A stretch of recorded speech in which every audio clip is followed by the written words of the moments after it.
I see solution-focused practice evolving and developing into new areas and with new ideas every day. I know there are those who continue to say that solution-focused therapy should remain predominantly as a therapy, but it is spreading out into far more spheres of activity as its influence grows. But it is not the only option. It is not the only way. Furthermore, and even more importantly, solution-focused practice by its very nature is inclusive, not exclusive. Today, I brought together some experiences in experts in their own lives who have sought to build communities from the bottom up rather than impose a top-down approach by importing and imposing experts upon communities. 3 of the people speaking today were not aware of solution-focused practice, but yet there are similarities in their approach to that of SFP. All of us here today believe in the strength and resources of the person or the people that we are working with. We trust our clients and the communities we work with to help them exploit those qualities for their own benefit and that of others. This is the long-term and sustainable approach.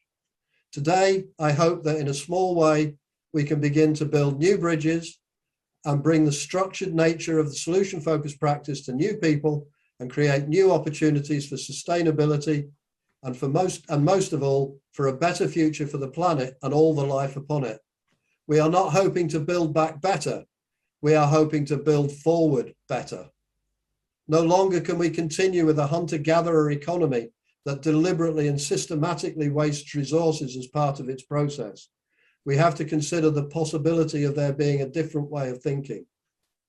The time has come to change the focus of the world from problem to possibility. There are many clues that this is happening. People are beginning to change the way they think from fear to hope. I hope that this conference in some small way will help to raise awareness across the globe that our leaders cannot continue in competition, but begin to emphasize community, cooperation, and collaboration. Solution-focused practice explicitly includes cooperation and collaboration. We assume ability and capacity in those with whom we are working. We assume that our clients have hopes for the future, and we work with them to help them notice and take small steps towards their future. We don't empower them. We don't even enable them. We help them to notice possibility. All 4 of the other speakers in this plenary have tried to do this in their own way. And through this panel, I am reaching out to them and to their colleagues to attempt to build links, possibility for collaboration, and most of all, hope for a preferred future. Thank you. That's my bit. What I'd like to do now is to share my screen and a video from Cormac Russell, who is one of the founder people of the Asset-Based Community Development Program. It's a fascinating program. He's recently written a book called Rekindling Democracy. It's a fabulous book. The question, can I help you, is a question that millions of people ask millions of other people every single day. What does it actually mean to help another human being, or indeed to help an entire community? I believe that helping is a powerful and often beautiful human impulse. But I also believe that helping has a shadow side, that certain styles or forms of helping are actually doing more harm than good. Rosabeth Moss Kanter, the Harvard academic, puts it beautifully when she says that when we do change to people, they experience it as violence. But when people do change for themselves, they experience it as liberation. Today, I want to present a very simple idea. And the idea is this: if we want to help people in a way that does no harm to them and their capacities and their communities, then the best place to start is with what is strong within them and within their communities, and not with what's wrong.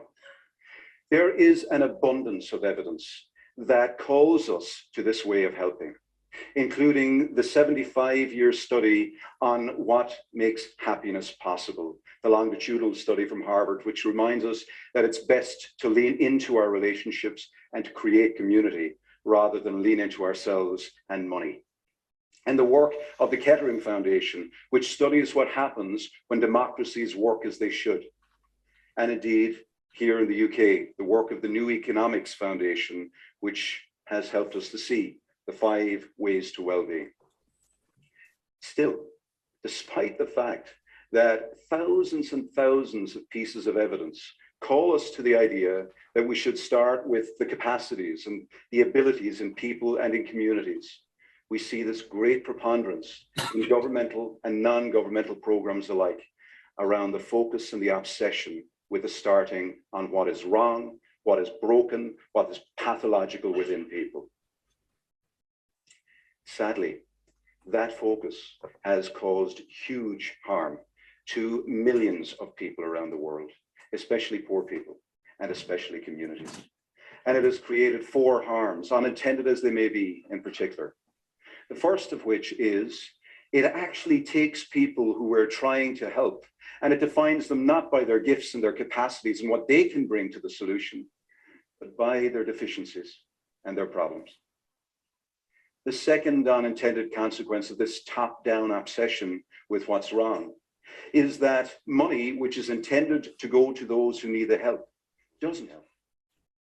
The third unintended consequence is that active citizenship, the power to take action and to respond at the grassroots level, retreats in the face of ever-increasing technocracy, professionalism, and expertise. And finally, entire neighborhoods, entire communities that have been defined as deficient start to internalize that map and believe that the only way that anything is going to change for them is when some outside expert with the right program and the right money comes in to rescue them. These are unintended harms. No caring professional wants these things to happen, but it's also clear that no community needs these things to happen. Fortunately, there's another way of thinking about helping. We can begin to actually reflect on a form of helping which starts with a focus on what's strong, not what's wrong, and literally turns our traditional ideas of helping inside out. John McKnight and Jody Kretzmann, 2 professors at Northwestern University in the late 80s, brought this idea into sharp focus when they spent over 4 years traveling almost like an odyssey across 300 neighborhoods in North America, some 20 cities. And as they went into these neighborhoods, which were largely known by others as backwaters of pathology, known by the sum of their problems, John and Jody started a different conversation. They invited people to tell them stories about how change happens from their point of view. They invited people to share stories about a time that they and their neighbors came together to make things better.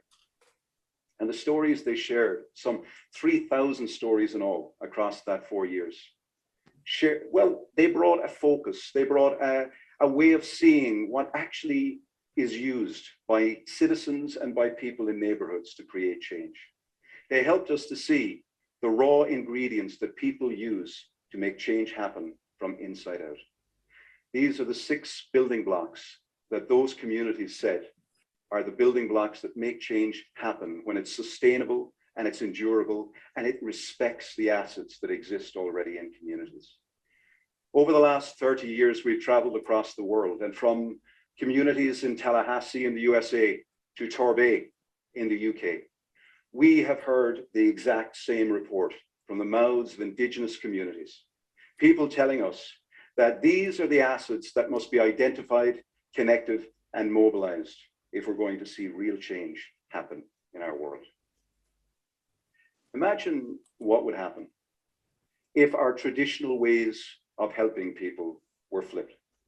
If instead of focusing on what was wrong with individuals and indeed with entire communities, we started with a focus on what's wrong. And then we figured out how to negotiate a new relationship, a more respectful relationship. I think what would happen is that we would see transformation in a way that we could never have imagined.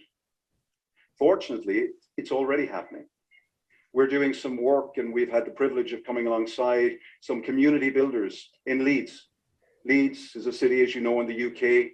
And over the years, we've trained a number of community builders in the city council, but also in the neighborhood networks. In Leeds, one of the things they care deeply